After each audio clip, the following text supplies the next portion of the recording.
This is MC Fireside Chats, a weekly show devoted to the outdoor hospitality industry, hosted by Brian Searle and Kara Sismadia. You'll hear from special guests that focus on topics to help your business succeed, all backed by Modern Campground, the most innovative news source in the industry.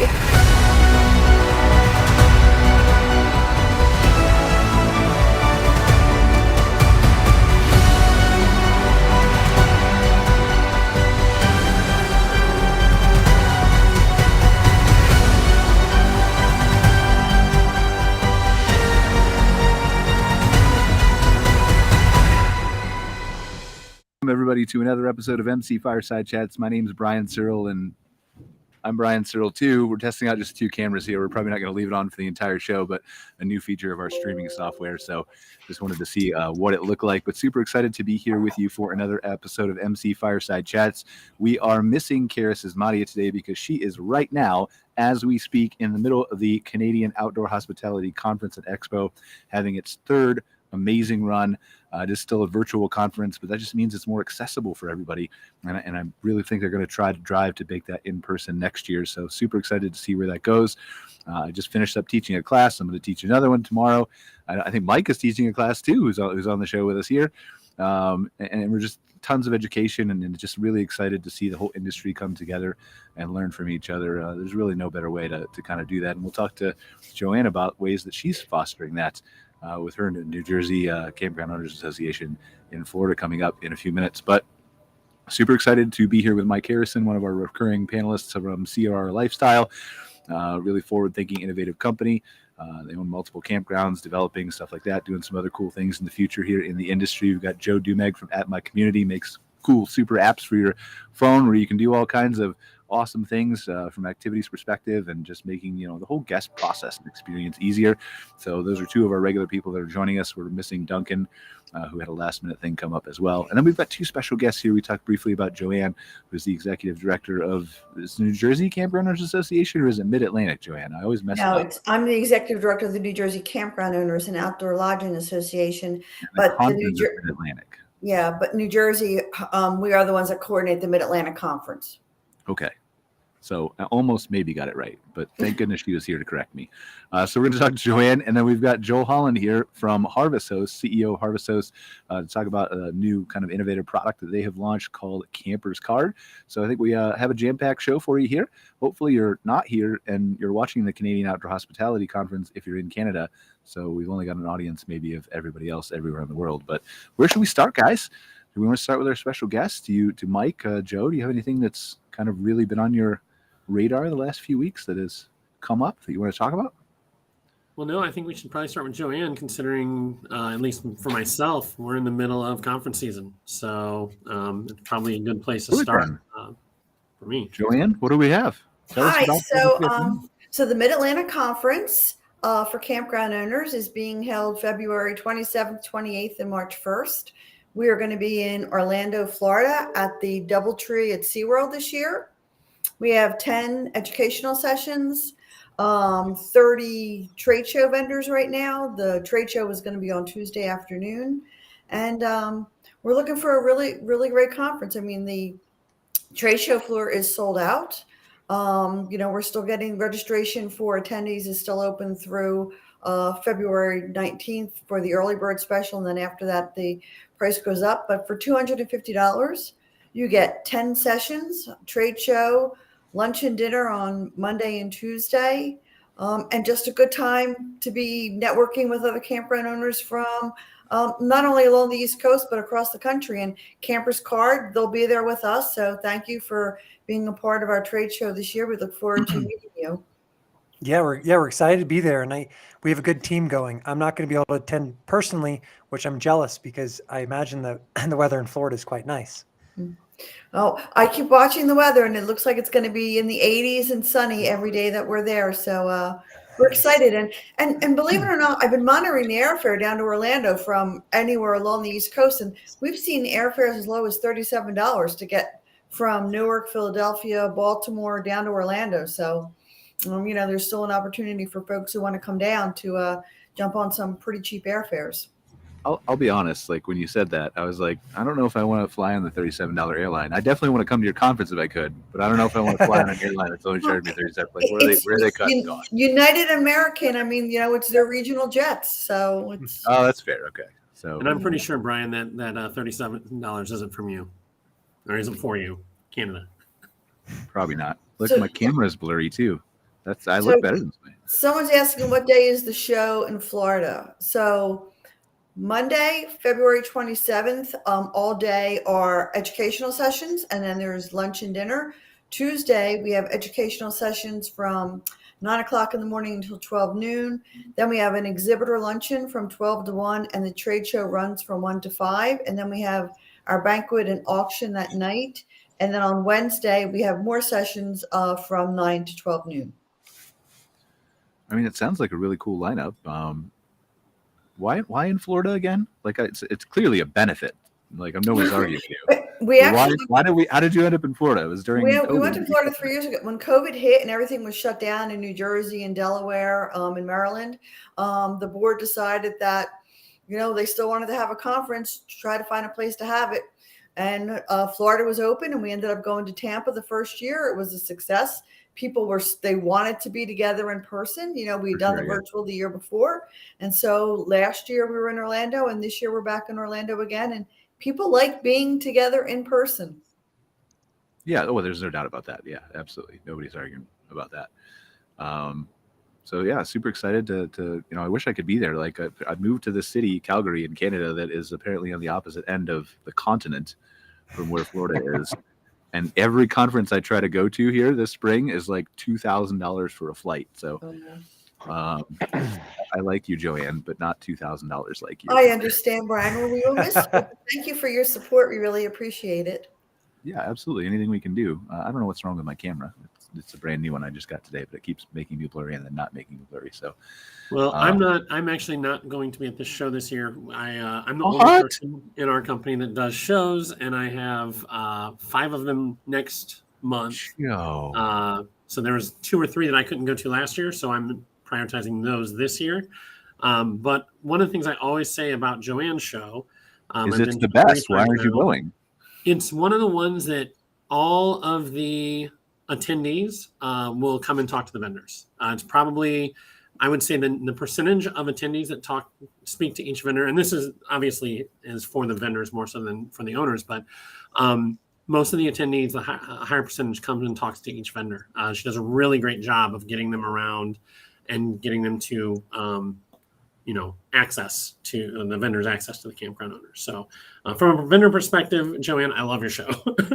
Thanks, Joe. I mean, and I really do stress that to the attendees. I mean, yes, you're there for the educational sessions and for the networking and the fun, but the trade show, we appreciate the support that we get from our vendors and our sponsors. And, I do want to make sure that the attendees get to all of the vendors at the trade show. And we do hear that from year to year that the vendors are happy that, we're not the largest show, obviously, but our attendees do visit with each of the trade show vendors and do their buying and whatever. So I'm really happy about that. So thanks, Joe, for that comment.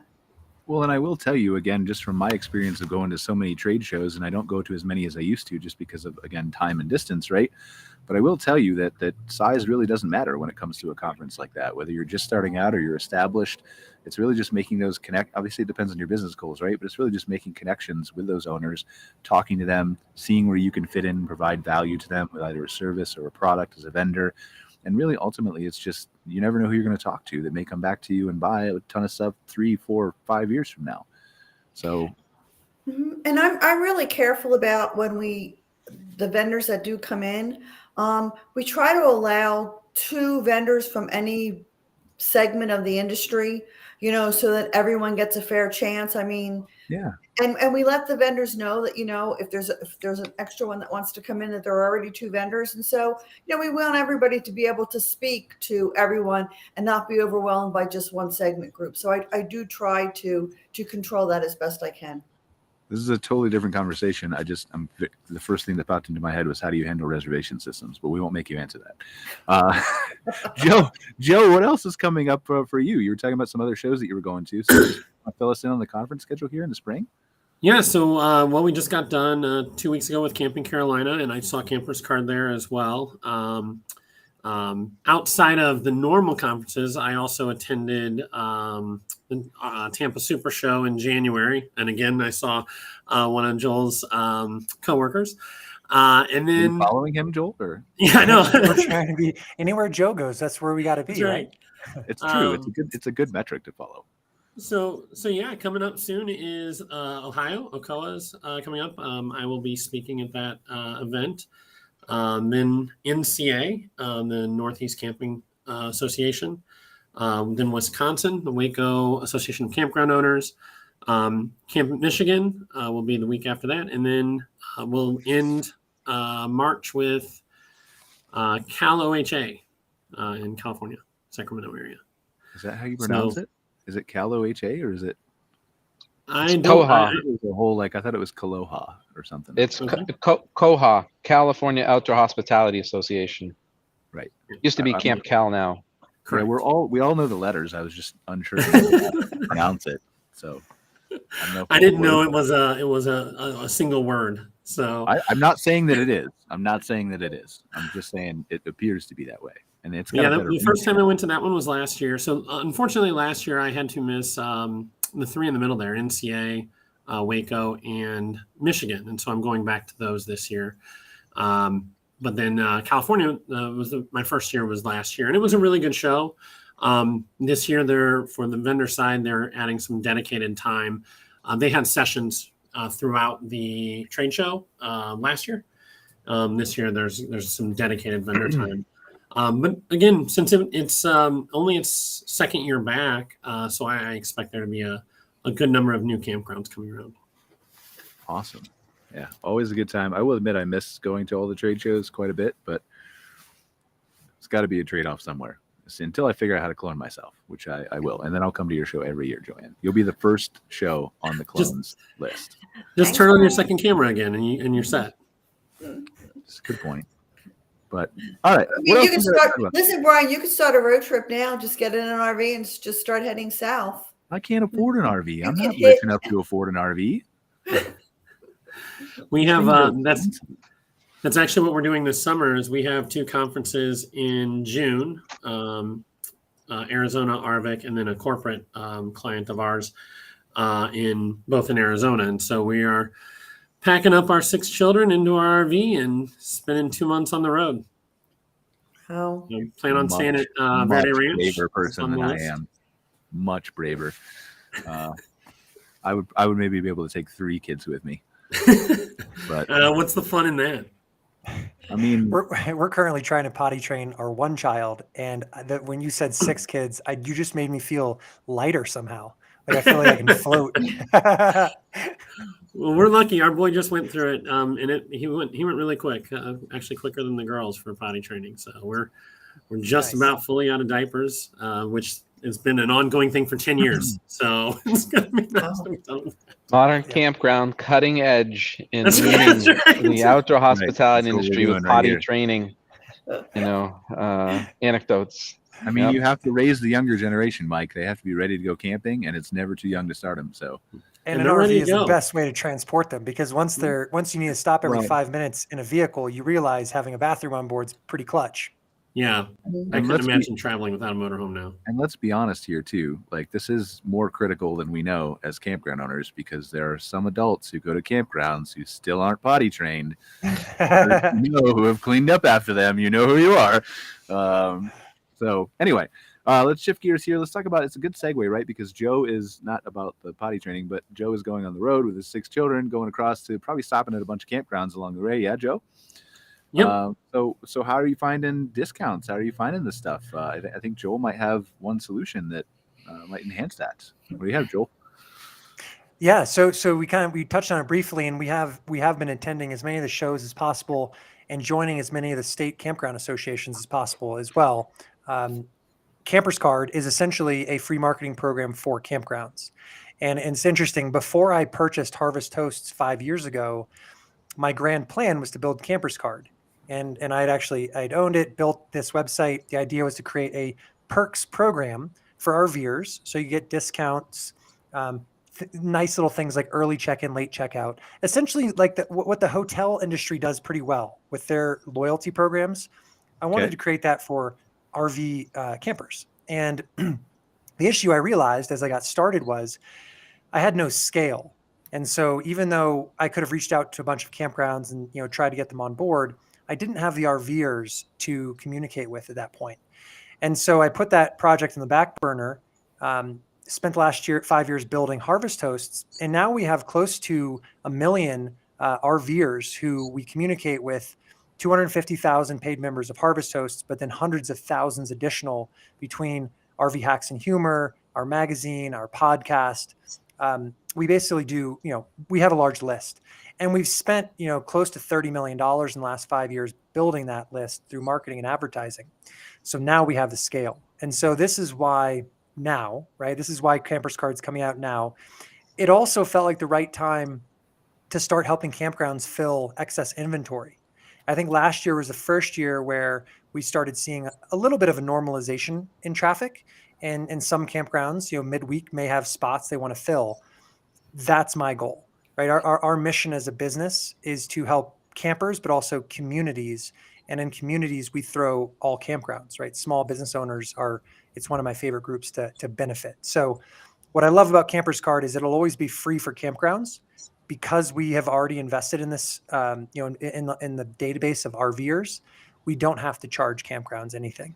And so that's the main thing. And as we've been going to these trade shows, we've been talking to campgrounds and saying, hey, if you have, if you want more traffic, we are essentially going to be telling our 800,000 RVers in April, here are the campgrounds in our program, go check them out. So that's the quick pitch. And it's a very simple program. I mean, really, it's very simple. Our RVers are already spending on average, 30 plus days a year in traditional campgrounds. And we're just trying to help them connect to great campgrounds wherever they're going. So a couple hard questions, right? I'm gonna act like a journalist, like I should act right now, right? No cost to the campground, but what does the campground have to give the camper to incentivize them to come to their campground as part of this program? Great question, and we were very, I think, thoughtful about that. It's up to the campground. I'm a big fan of allowing the business to choose what they want to offer, and there are some other programs in our industry that force certain types of discounts. And that's what, that's their prerogative.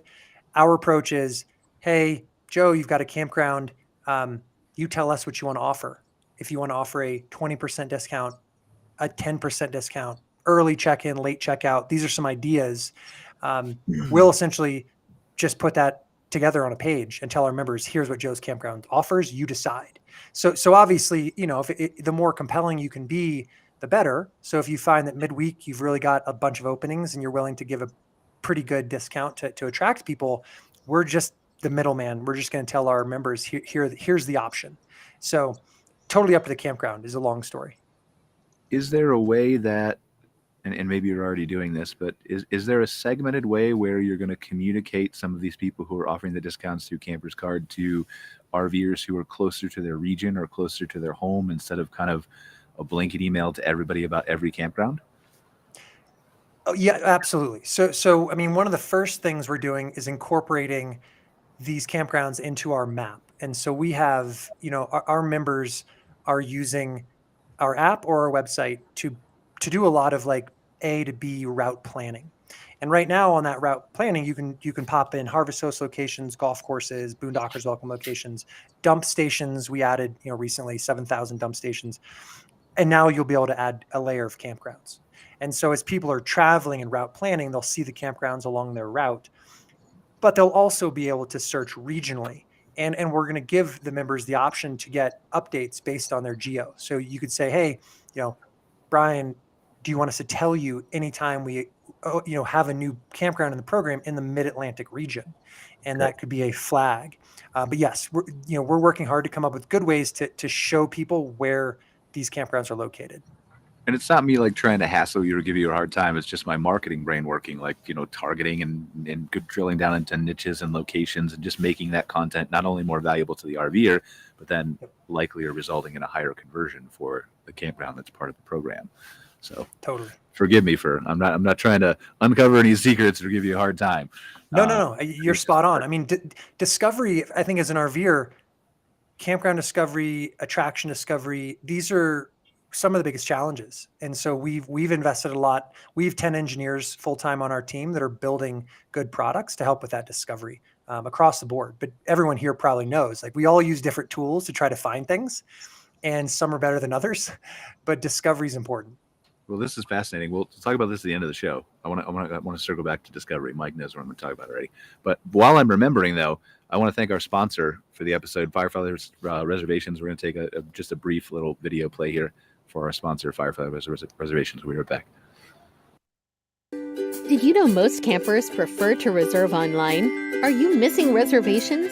Firefly makes it easy to run your campground and accept reservations online anytime. With Firefly, you can quickly message campers, simply handle ongoing reservations, and automate emails and payment processing, giving you back time to run your campground. You can start your free trial today. No credit card needed. Visit fireflyreservations.com to learn more. So thank you to Firefly Reservations for being a sponsor of this episode of the show. We're grateful for their support and helping you kind of continue the show going, and we can chat with all these amazing people that we have on the show today. So what else do we have? Is there anything we need to talk about CampersCard or anything else? Do you guys have any thoughts? Mike, Joe? Well, first, Jim asked if that was available in Canada and the U.S., Joel. Oh, yes. And the answer is yes.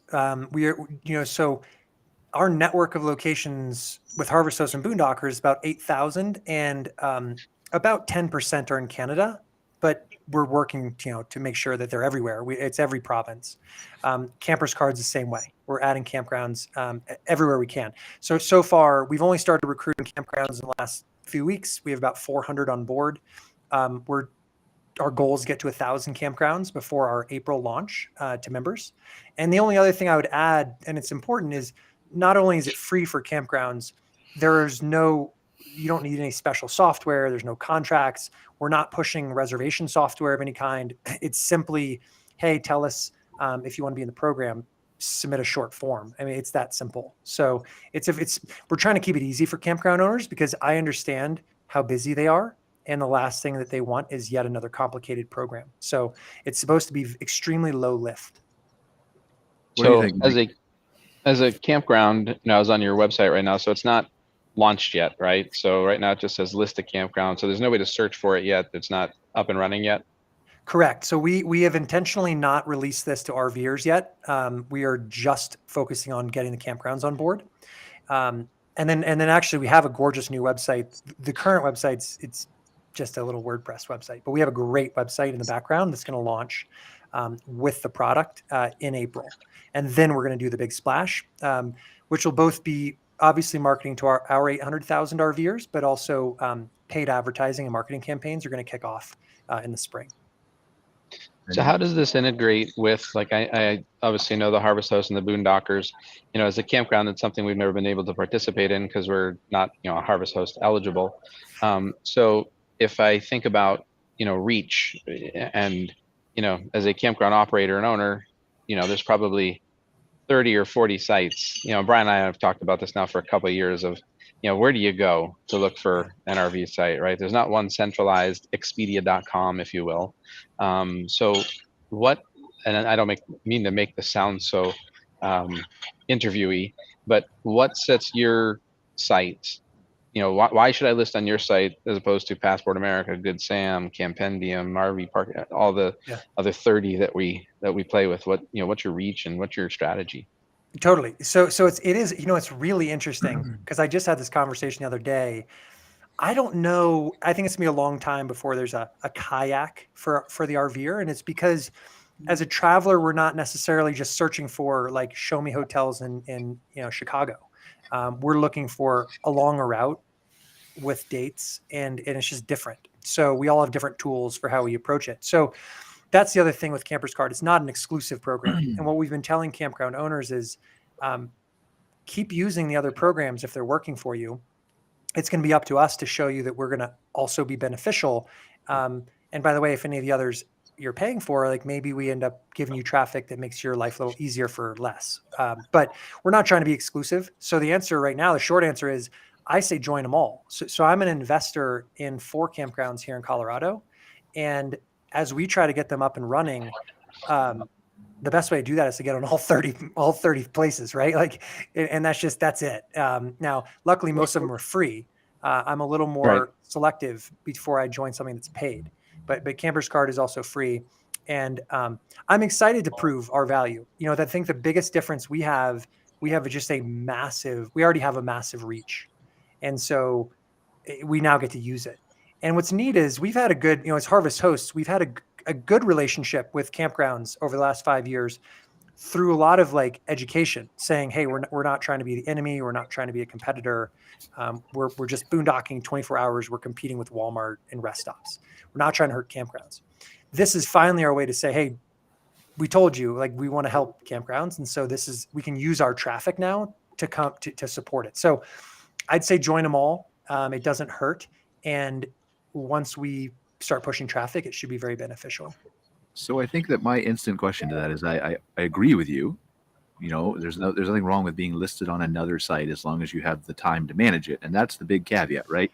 If I'm a mom and pop owner, I only have 1 or 2 staff, or I can't hire because staffing is tough across all of North America, how do I decide where to spend my time in general? And then I don't know if that's maybe an underlying question in your mind, Mike, but how do I decide what is most important if I can't choose? Yeah, I mean, I think when we, obviously we just opened the other property, and we're about ready to open the other 2 campgrounds the next 60 to 90 days. And we have, to Joel's point, a checklist of all the different sites we need to make sure that we're scrubbing and listing, and, part of it's an evolution, and just got to find the balance of, and as you open, you find out, where your source of business comes from and what works, and, where the traffic comes from. And, every property will be different. Every park will be different. Every location will be different, just depending on the traveler and depending on, what type of segment you're getting. So short answer is you just got to do them all.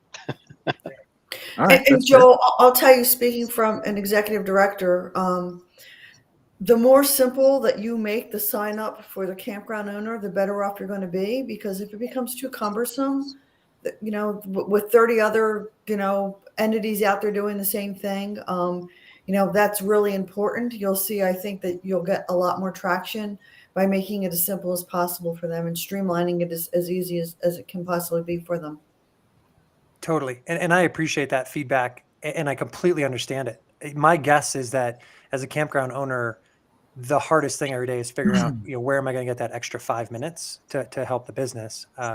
So with CampersCard, it's just a form you fill out, very simple. And then we have a team. We have a team of like 10 or 15 full-time recruiters who will then take that and run with it. So they'll do all the work building the listing. So the campground doesn't actually have to do anything. They don't have to log in. They don't have to build their listing. They don't have to manage anything. So it was, to your point, Joann, like intentionally supposed to be like an afterthought. It should be as easy as just clicking, submitting one form and being done. Do you feel like, and again, I promise you, I'm not trying to give you a hard time, Joel. I'm just I like it. Hey, let's keep it hard. The harder, the better. This is not really a Harvest Host CampersCard specific question, but, and maybe Mike or Joe, you all want to weigh in on this too. Is there a certain point where RVers get too much stuff from too many places? If there are 30 places who are all emailing the same RVers on the same list about different promos and come to my site, and is there a point where RVers start ignoring some of that? For sure. I mean, it's no different than the rest of the spam that you get and the rest of the marketing that you get. And, we've had that discussion ad nauseum because, we subscribe to some of our competitors, marketings, and, how much is the right amount, how much is too much. And one of our competitors, they send out a daily update to their email list daily. And I've blocked them. I've unsubscribed, right? I can't take it anymore. And so I think there's that balance of finding which right marketing message is, and yes. But, I think at some point, the industry, I think, is in a revitalization as, a lot of new capital has come into it as the industry has become more popular and profitable and, much more institutional The ownership has come in, and at some point it will consolidate, right? At some point, all these different sites, will be bought up by each other, and then a major company might, buy it up. And, I think it will, just like what happened with the OTAs originally, right? And there was a bazillion of them 20 years ago, and now there's really 3 or 4 main ones. So short answer is yes, Brian. It's going to confuse the client, but for the customer, but at some point it will integrate and mesh. I kind of had to take a little bit different stance on it. I think that each RVers kind of found what they like to use. And to Joel's point is he has a large amount of RVers that use something specific already. He's just adding a new set of inventory onto the product that they use to find what they're looking for. So for myself, I know of all of the different services that are out there. I typically use one. And that's the service I use to find, because Joel isn't necessarily a service. Tell us, Joe. You can't just leave it as a mystery. Well, no, I'm not going to talk about competitors or anything like that. But and mine is not the same one that most people use. I have specific things I'm looking for. I'm looking, because I'm doing this for business. I'm looking for a number of sites. So I'm sorry. You were talking about your app. I thought you were talking about a site. That's why. No, I'm talking about a site. So in particular, I use RV Life most of the time. It has a lot of reviews, so I can see what type of resort it is, and it also has the number of sites. And for me, that's very beneficial. But that's only because I'm doing it for my business to figure out who would be a good customer for me. So that's my need, and so it's a little different than other people's needs. But I think that all campers work that way. They find one that they stick with. I think my father uses RV parking, and so they find something and they stick with it. My aunt uses Harvest House. And so she very rarely stays at campgrounds now, and she would definitely stay at campgrounds. She's not against it by any stretch, but she uses Harvest House because normally when she's traveling, she's trying to find just an off the road spot. And it really works for her. She loves wineries. So it's like, it's perfect. And so, in kind of contrast to what you're saying, is I don't think Joel's pitching a marketing engine for you just to be sending out a bunch of email blasts about your property. It's when people are already looking here, you're going to be one that pops up. And so, yeah, it's definitely a benefit. I didn't mean to imply that he was going to spam anybody. No. General question: 40 places that exist, right? Oh, for sure. But the thing is a camper probably only uses one of them. So if you're looking at, there's 40 of them. Well, 20 of them have almost no reach, right? And so now you're looking at 20 of them. And of those 20, who has the highest reach? And that's kind of, well, I should say, who of your cohort has the highest reach? Your client, because there's different ones. One of the things though that I didn't know, because I haven't talked to the guys from CampersCard, I like the concept that you allow the campground to decide what how they're helping out the camper. I've heard a lot of issues about campground owners not wanting to give discounts. I pay a fee and then I give a discount to all these people, and I know there's pushback on that, but you can kind of treat it as a reward system where you're giving away amenities that you would normally charge for that have no marginal cost to you. Things like, mini golf or kayak rentals, things like that you can kind of decide. Right. And then you can also play with it, just like I'm sure what Brian would suggest is you try this for a month and see how that works. Well, then maybe we add a discount and it starts working. Or if a discount's working, maybe you pull it back to something else, and you can kind of play with it. I like that idea that the campground owner has control over how they use it. Do they have to give a discount or something free, or can they just list and? They need to offer some perk of some sort, because we are calling it basically a perks program, right? But it can be simple. I mean, I think it's interesting that early check-in and late checkout has been such a huge thing in hotels for so long, and it's just finally starting to maybe get to campgrounds because it's a lot easier to turn a campsite than it is a hotel room, right? Agree with that. So yeah, I've been at campgrounds, and like we've probably all been there. We call a friend, like, hey, I'm kind of running late. Like, do you mind if I check out a little later? And usually it's fine, but you feel guilty. Or we've gotten the call from the campground. I was like, hey, checkout was at 11. And you're thinking, well, I know, but check-in's not till 3. So if I'm out of here at 11:30, like, is that a really big problem? You know, and every campground's different, but that would be a huge perk. As an RVer, if I knew I could go somewhere and they said you can, you know, you can get a noon checkout, awesome. I'd probably prioritize that campground because I need to do some business calls in the morning. So what is your view on this, Mike, from what he's talking about perspective, right? Let's say you do late check-in, check-out, which I think your resorts offer right now, but for an extra cost, you know, pending availability, of course. But what is your view on that versus maybe building a loyalty program, obviously that doesn't work for individual parks, but a CRR loyalty program? Is that a benefit that could be shared? Is that something that has to be exclusive to one or the other? What are your thoughts on that? I mean, I think it's, you know, this answer is going to be different for everybody, right? Our parks are larger, right? And so, you know, if we're a 420 site RV spot, our RV park, you know, our 75% is very different, where if you're a 150 site spot, you have no availability and you're revenue managing the heck out of your park. For us, you know, we, you know, have a lot of inventory to fill. So, you know, the answer to your question, I think two things. Yes, one is we are building a CRR loyalty program for across the country that includes the RV resorts, the storage, car wash, you know, et cetera, in general. However, you know, we want as much reach as possible. And so, you know, I've gotten tarred and feathered and eggs thrown at me for talking about Passport America, but you know, it is no different than the third party, you know, opaque sites that started with the hotel industry with like Priceline and all those other ones, where you need it when you need it, right? And you know, if you're a larger park and if it's off season and you know, you want as much reach as you can to get heads in beds or fill your empty spots. So you know, I think we would leverage both. You know, and I'm not sure that was your question as to, you know, what kind of perks would we offer. You know, I think it depends, right? Is it a discount off?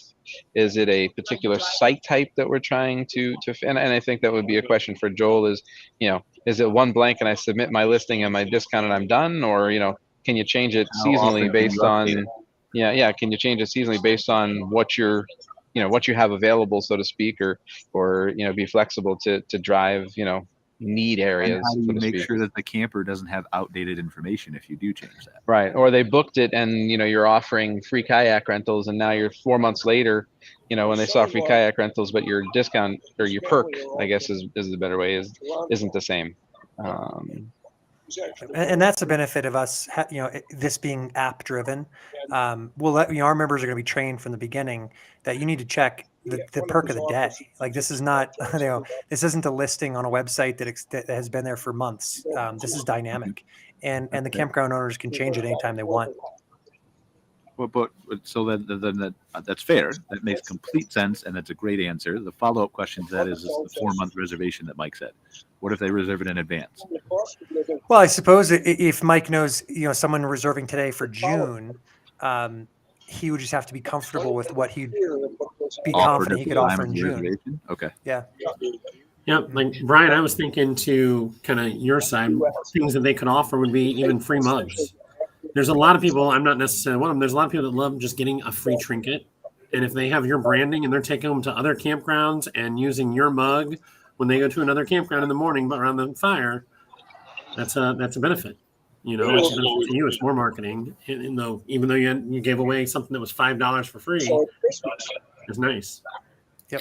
I mean, again, I could just talk from you know, listening to my members. I think one of the things, Joel, that you'll find is the flexibility that you allow the campground owner to have to determine what it is his perk is going to be important. You know, whether, like you said, whether it's a, you know, a discount or a trinket or, you know, early check-in, late checkout, you know, for them to be able to manage that for their own individual campground is going to be really important, because not everybody's needs are the same.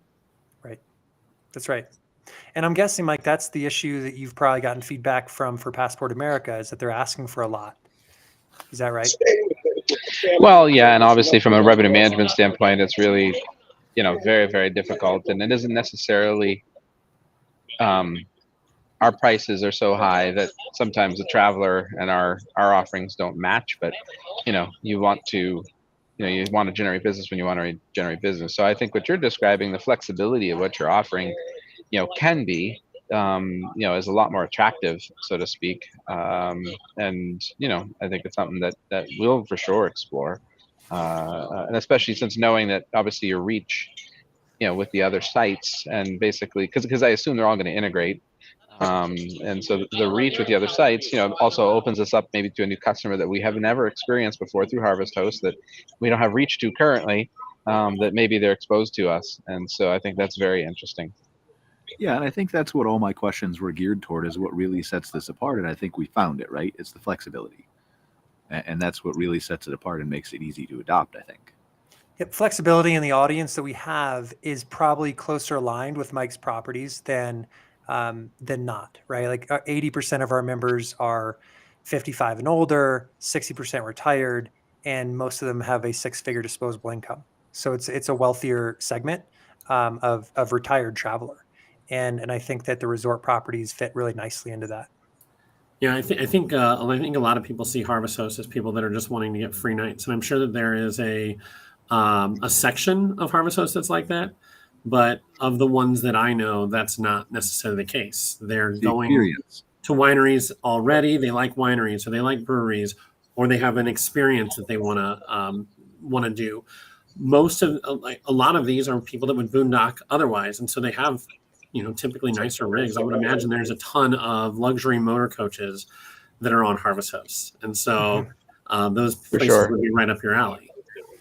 Well, yeah, and the the industry is changing. I've had this conversation with Connor Schwab, a couple of times, just about Class B campers, right? 10 years ago, you look at the Class B camper as piece of crap, get off my property. But my brother has a Class B, and he is very well to do, and he likes to go boondocking, and but he also likes amenities. And so I think to your point about Harvest Host and some of these other the boondockers, just because you're boondocking doesn't mean you have no income, right? Or that you always want to boondock. Right. Yeah. That's right. And that's the other stat, is that our average member only stays at Harvest Host locations 3 or 4 nights a year, and then they're staying at traditional campgrounds 30 to 60. So Joel, I'll tell you what, I think that's a really important statistic for you to get out to the campgrounds, because I'll tell you, I would agree. Campground owners are obviously not a fan of Harvest Host because of, people are staying in a winery, whatever, or a brewery or a farm or whatever, and those places are not they're not regulated like a campground is, and so there's definitely a disparity there. So that information, I think, is really important for you to get out to the campground owner. Totally. And we're trying to do a better job of that.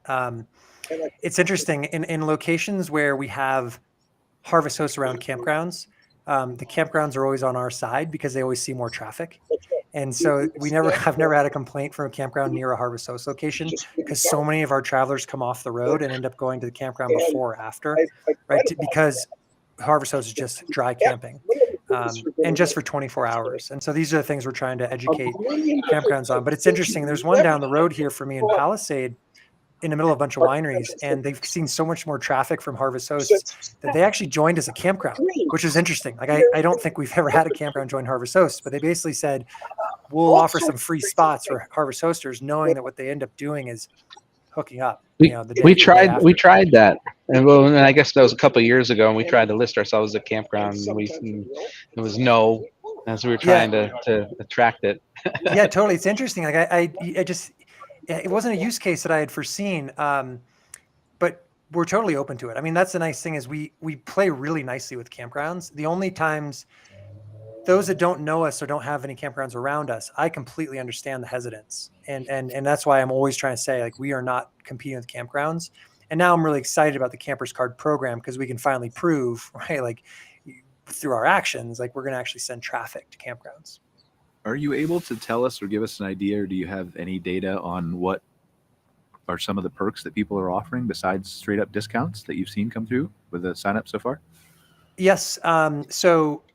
And we offer some options as suggestions. They can, of course, come up with their own. But, so it's a discount, typically a discount, like a 10% discount for the full stay, or some are doing like a 20% first night discount, some as high as 30, depending on when they're trying to fill inventory.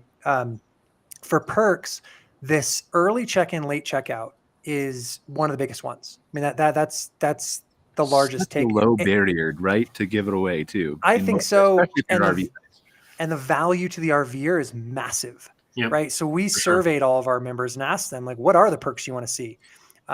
Early check-in, late checkout. It was the biggest thing because so many people are now working from the road that being able to get to a campground a little earlier to take that call or to leave a little later to take that call, like it's more important now than ever.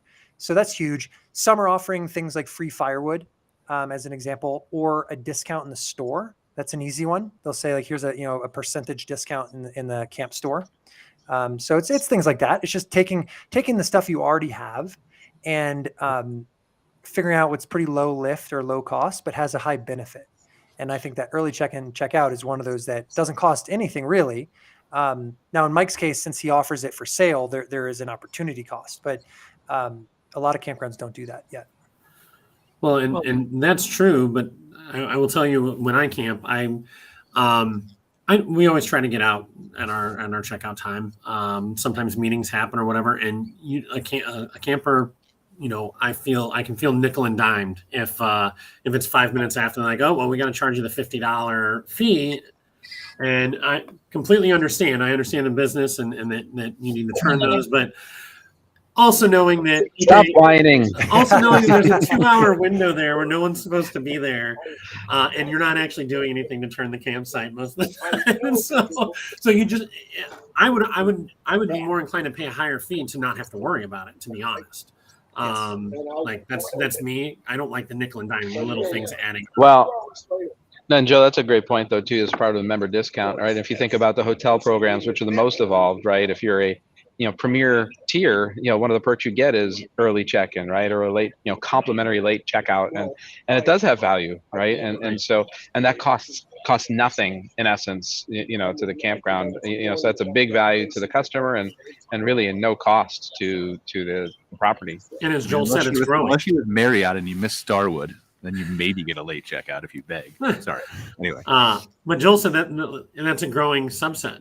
People that are working from home, and I don't know. I don't know if it's still growing. I would expect that it still is. Of people that are working from their campers, and I just had a meeting scheduled. I wonder if I can check in a little bit early. Yep. And early check-in even more so because then, you might have them buying lunch or spending money on your amenities earlier in the day. Well, it's interesting too to think about how this feeds other things too. So if you're on, like, just use Harvest Host as an example, planning your journey, right? And you're going even private campground to private campground, it's interesting how all this feeds each other. If the campground before offered you late checkout, you don't need to arrive early at the next one because you could stay later at the other one. And so it works. It's kind of a chain too when people are traveling cross country. So then if you're staying later at the campground, maybe you're buying more things in the store or drinking coffee or whatever, right? So it all has an effect on the entire ecosystem. It's interesting to think about how that changes campers' behavior overall. Totally. Also, Joe, with 6 kids, I don't know how in the world you get them up and out of there in time. That's like incredible. It can be done. It can be done. We have a decent setup with ours. We have a Class A toy hauler, and so we have a lot of distinct areas that we can do things in, and so it's not too difficult. What are your thoughts on this from a technology standpoint, Joe? And what I mean by that is obviously you've got your app, you're doing some integrations with some of the reservation systems and trying to push some data over there on the campers. Is there an opportunity in the future to integrate with, the PMS of the campground property to know that they're a Harvest Host CampersCard, loyal and they're entitled to late checkout, and to push that notification even if they don't want it and say, hey, your late checkout is available for your stay, and surprise and delight them? Well, and that would depend, right? That obviously depends on how the technology obviously exists. It just depends on if, CampersCard as well as us or any of the PMSs would open up those technologies to speak to each other. So that's what it boils down to, is how much they want to talk. And yeah, we've actually talked about that ourselves. Once we have our integration with PMSs, there's really neat things we can do there to try to bring people in and get them spending money a little earlier. And so that's kind of some of the things that we've been working on. And I know I talked to Mike about it before. And, one of the concerns is that we charge for early check-in. Well, yeah, but if they weren't asking for it and they weren't going to pay for it anyway, and your site's open, bring them in and get them to buy lunch. That seems like a pretty useful use case. And then from Joel's side, yeah, if we could grab, I think it would be, I don't know. I don't know how the campground owner would feel about it, but if we can tie up the PMS's online reservation with the fact that they are a CampersCard member and just push the notification of this is what you get, now that's going to get more of those benefits are going to be requested, and so that's kind of the negative that you have there. But also, your camper will be delighted. So it's a trade-off that each campground would have to decide on their own. And I think it would have to be kind of a manual trigger, right? Maybe it's based on availability versus, like I was talking about Starwood, Marriott. Starwood, it was guaranteed. Didn't matter what the hotel said. You got 4 p.m., 2 p.m. Marriott's kind of iffy. So is it a guarantee or is it a based on availability thing? Not bitter. I'm not bitter. I'm very bitter. I spend a lot of nights in Marriott. So, but anyway, I think that's a thing too. So whether you offer it as that or not, and I would think it would have to be based on availability, right? Unless it was your own loyalty program. Well, I mean, everything's based on availability. Right. Yeah, I think totally campground discretion. I think members would understand that. Yeah. Well, what I'm asking is Mike says, no, not always.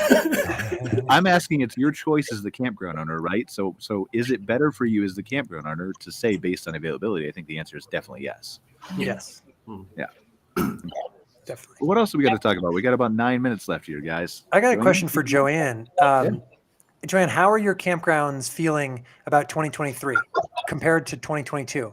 Does it feel like 2023, I think 2023 is going to be probably the same as 2022. We've done, we do camping and RV shows, and we've been to 5 of them already this year. And, definitely people are still out there. The interest in camping is still there. They're looking for new campgrounds. They're looking to travel.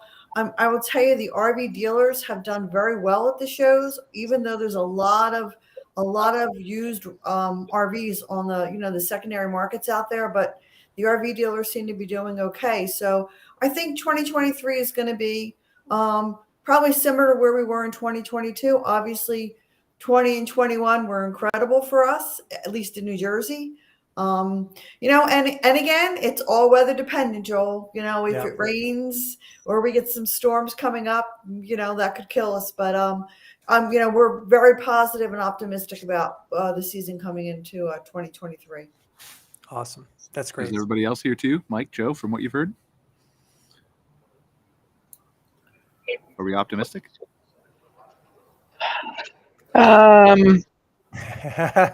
We are cautiously optimistic. I think, there's so many indicators of concern. I mean, I'm at, I don't know if you can hear the background noise, but I'm at the storage conference right now, and Moody's just spoke and talked about, obviously, state of the economy, state of the industry, state of the finance business, and so much of what's going on. And obviously, what happens? Is it a slow session? Is it a recession? All those things factor in. And the flip side, you can see all the statistics about RVing certainly is a lower cost vacation option. So will that boom again? In a situation like this? It's a wait and see, I think. So we've definitely seen a little bit of change and mix over the last 6 months of far less transient. And so, our current parks are heavily transient weighted. So our long-termers and full-timers have increased as a result, which means our ADR goes down. So I think that's it depends an answer, right? If you're in Florida, if you build it, they will come, right? They're all still full. They're going to be full for the next year. If you're a transient property, I think that'll be a little bit different. It depends on where you are and size of property too. So we're cautiously optimistic. We're not doom and gloom yet at all. All right. Well, from our side, go ahead. Yeah, please. I was going to say, from our side, I have not really heard any pessimism. Customers, we don't have customers that are looking to cut expenses right now. We haven't seen that, and we're bringing in more customers. We keep seeing more and more luxury RV, like luxury motor coach properties built still. A lot of luxury properties are coming online. And so I don't know, it doesn't seem like they're pulling back any too much. All right. Well, I'm going to do something uncharacteristic here, unless you guys have something to add. I'm going to end a couple minutes early because I have to go teach a session at CCRVC again or join a main stage panel. So does anybody else have any final thoughts before we leave? Brian, can I just say, if Yeah. anyone's interested in getting more information on the conference, they can email me at Joann, Joann, at campnj.com, or go onto the website, gocampingnj.com, and pick up a registration form there. So Awesome. thank Absolutely. you. Yeah. Make sure you attend Joann's conference. Make sure you attend all these other amazing conferences that are coming up in the spring. Really appreciate you, and sign up for CampersCard. Obviously, of course, it's another. Thanks for all the info, Joel. Appreciate it. Yep. Yeah, appreciate you having me on the show. This is fun. All right. Thank Thanks, you. guys. We'll see you a little bit later next week. Bye. Thanks. Thank Bye. you. Bye. Thanks for watching this episode of MC Fireside Chats, hosted by Brian Searle and Kara Sismadia. Have a suggestion for a future show or want to see your campground or company as part of an episode? Email us at hello@moderncampground.com. Join us next week for another episode. And don't miss the latest outdoor hospitality news and commentary from around the world at moderncampground.com.